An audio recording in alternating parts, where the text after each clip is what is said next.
Hello, I am Paul O'D of Cage Legacy and the MMA Opinion. I am joined on the line today by Karl Riordan of SPG Charlestown. Karl defends his light heavyweight title on April 3rd at Cage Legacy The Aftermath against Jordan O Neill live on pay-per-view. How are you doing today, Karl? Good, great. How's things? Very good. I do want to just start off by asking how training is going. I know, obviously, given unprecedented times here, how has training been for you so far, and how's it putting together a training camp with everything that's going on in the world, I suppose? Yeah, it's going well. It's going well considering everything that's going on, but we've managed to walk around it. Yeah, and we're getting good rounds in. Good. To be honest, it's been a very good camp considering everything that's happened. Yeah, and the event itself. Look, obviously, we haven't had an event in Ireland in 2020. For you, what's the significance of this event to the future of Irish MMA, given that it's going on now and it's such a big card? Yeah, well, it is. It's like, I mean, the talent on the card itself is unbelievable. It's an exciting show. If I wasn't fighting on it, I'd definitely be paying the €10 to watch all the fights. Yeah. But it's important. It's definitely important just to get back out there and get a run of fights going again.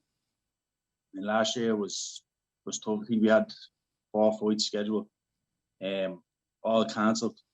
Yeah. So to get out now and to get an actual fight and get that experience again, really looking forward to it. You can feel it. You can see the buzz around the lads in the gym and all that.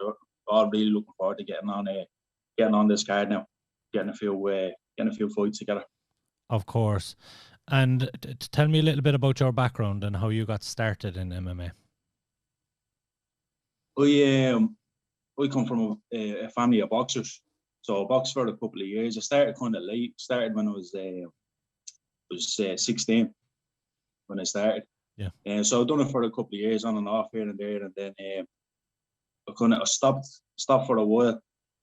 Stopped for about 2 or 3 years, and then I seen the MMA was picking up.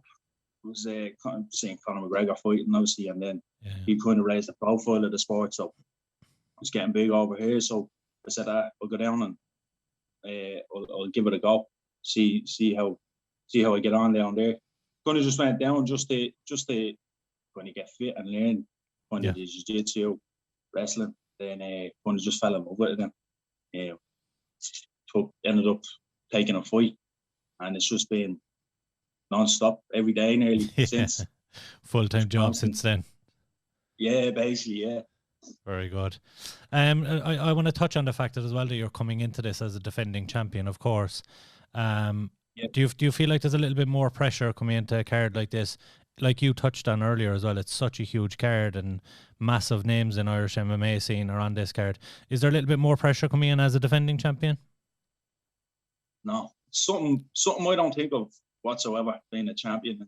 I mean, when you get into the cage to fight, your goal is to win, no matter what, whether it's a title, whether it's just playing any kind of fight whatsoever.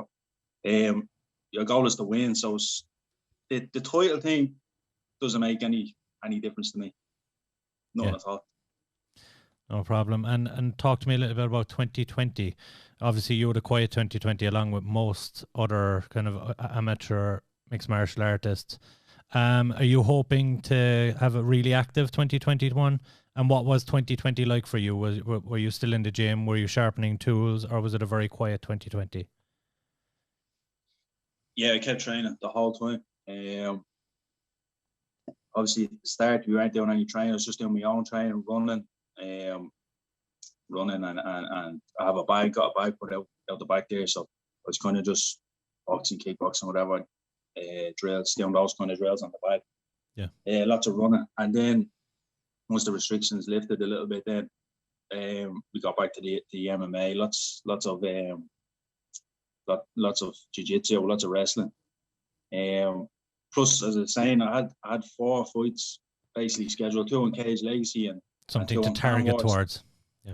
Yeah, so I was constantly training. To be honest, it feels like I'm in camp since November 2019. Yeah, I was constantly just training for the fight. So Yeah, I think all that. I think it will stand to me. You know, you take the positives out of it. I think it'll all stand to me in April, definitely. Very good. And are you hoping to be active this year after this fight? Are you hoping to kind of catch up, I suppose, what was the time missed in 2020 and put string a few fights together this year? Yeah, definitely. Yeah, get in there and just stay active. And whenever there's a show, put the name down. I think everybody's the same. I think saying earlier on, there is a buzz around the place now. It looks like, I think with the Clan War show actually going ahead there at the end of last year, yeah, I think we're going to give everybody a little bit of hope. And there's definitely a buzz around the place, and looking forward to getting back and kind of getting on with things. Of course. And you mentioned there being a buzz around the place. I do have to ask you about Dean Barry and what the motivation has been like in the gym with his signing and with his bout coming up in the UFC. Yeah, man, it's lifted everybody. You see one of your own getting in there, and yeah, first of all, yeah, just delighted that one of your own, a member from your gym is getting into the UFC. I mean, that's what everybody wants. Everybody that does MMA, the UFC is the pinnacle. So to see one of our own getting in there is absolutely fantastic, and it lifts you because you're training with these guys. We're training with Dean now constantly, so you can see what he's doing in the gym and how he performs and prepares for fights, and you know exactly right. That's kind of the blueprint. Yeah. To work off, and you know, it definitely gives you. Maybe it's not. Some people probably think UFC is a million miles away. It's not really, you know. Yeah. Very good. Your opponent as well, he's one of the few fighters, I suppose, that did get a couple of bouts in 2020, and he was somewhat active. Did you get to see him during that period, and what are you kind of expecting from this fight? No, we didn't get to see it. Originally, we were matched for Clan Wars, and then it got cancelled and that, and then there was a disagreement about weights and whatnot, and eventually it happened that I ended up not getting the fight, but he got the job done. Fair play to him. Hats off to him. He took a fight on basically short notice, took another opponent on less than a week's notice. Yeah. And he got the job done, which isn't easy either. So, you know, hats off to him. I didn't see the fight, but I seen a little clip on YouTube, and he looks like a strong lad. He looks like he can bang. Yeah. So it's going to be interesting. It's two strikers getting in there, looking to see who can put the other one asleep first. Fireworks for sure. And given a successful defence here, what's next for you? Is it are you looking to get another successful defence in Cage Legacy, or what's the plan for 2021? It would just take it fight by fight. I'd definitely like to get a lot more fights. I mean, if they have something planned straight after this show in April, if there's something planned for just that show, then I'll definitely stick the name down again. Yeah. And get more experience. Just racking up the experience, really. Exactly. So I've only had 7 fights, so just keep going and keep pushing. Get as many as you can. And I do believe there is a Cage Legacy card coming up in May as well, so that might be one worth looking at. We're asking all the fighters to tell us something we don't know about them. So what don't we know about Karl Riordan?